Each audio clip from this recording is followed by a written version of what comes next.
ang Diyos ay pinapakita dito na siya talaga yung buhay din natin. Ang tubig ay buhay talaga yan. Hindi tayo mabubuhay dito kung wala tubig. Hindi tayo mabubuhay pag wala ang Diyos. So ngayon, ano ba itong tubig na sinasabi ko na si Jesus, ang Panginoon, ay tubig ng buhay? Is yung salita ng Diyos. Dito tayo mabubuhay kung dala-dala din natin itong salita ng Diyos sa ating buhay. Tapos ginagawa pa natin siya in action.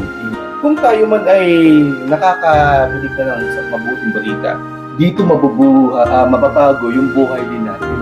Na katulad ng isang puno na magbibigay bunga, pati yung mga dahon, magiging gamot daw ito sa kahit anong sakit. Ganun din daw tayo. Magbubunga tayo bilang anak ng Diyos. Peace be with you. I'm Brother Jet. I'm Mark. I'm Fernan. Please like share and subscribe. Usapang Tinapay.